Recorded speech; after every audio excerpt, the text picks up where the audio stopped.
CNN has been trying mightily to convince Republicans and independents that it is somehow a balanced network without a liberal bias.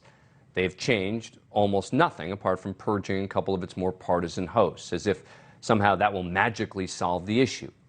Understandably, some of its other overtly liberal hosts, who are still there, are getting nervous and trying to play the game to please the new boss, Chris Licht. And that's creating a bizarre situation where liberal CNN hosts are now trying to pretend that they're actually balanced or even conservative-leaning.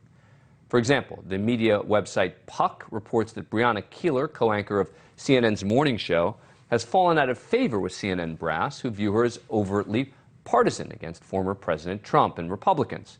Keilar won fans on the left with her outspoken anti-Trump commentary, but the new regime, led by Licht, is thought to be critical of Keilar's partisanship. Apparently, she had not gotten the pretend to be balanced memo, and in an interview last month with Republican Congressman Mike Turner, according to Puck, the CNN boss was unhappy with the, quote, tone and tenor of Keilar's questioning. These are two-year-old documents that are in the president's residence. We don't know what's in them. They're not ongoing, certainly now, of which they waited 2 years and a weekend after they got their warrant to raid his home. Sir, do you have evidence that they are not ongoing communications that you had in Hillary Clinton? But remember, they did not raid Hillary Clinton's home. This is why Garland has got to answer these questions. It's unequal application of law. They did not raid her home. How do you know? They how spent do you know 9 that they're hours in his home. Excuse me, sir. Sir, I just want to be clear. How do you know they're not ongoing? You haven't been briefed on what you want to be briefed on. How do you know that? Now, whether the questions are fair or not, and whether he's filibustering or not, Puck reports that Keilar is internally thought to subject only Republicans to that type of tone and tenor.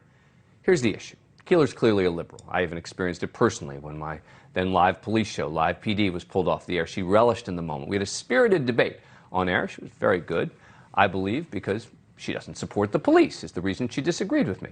I may be wrong, but I'll always be transparent about my views. But now, to keep her job, she and others there have to fake it.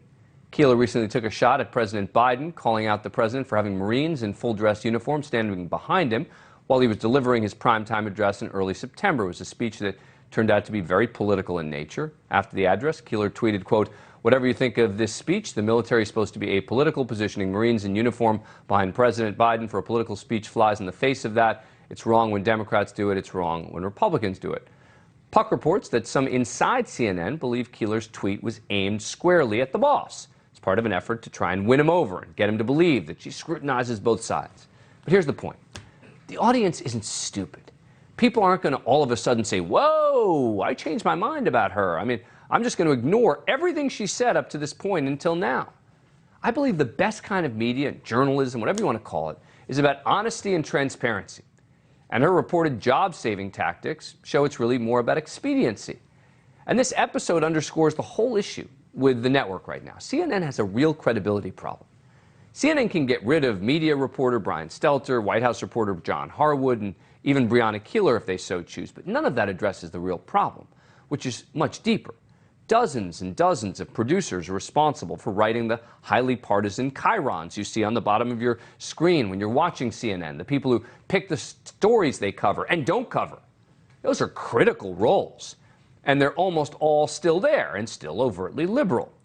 CNN has leaned solidly left for much of the past decade. I hope they're sincere about changing. I say the more outlets that speak to what I call the marginalized moderate majority, the better. But theirs is a house in need of much more than a fresh coat of paint, which is all that the dismissal of a few anchors amounts to. If CNN brass is serious, they have got a much bigger project ahead of them. Thank you for watching. Go to newsnationnow.com to find NewsNation on your cable provider. And don't forget to click the red subscribe button below to get more of NewsNation's fact-driven, unbiased coverage.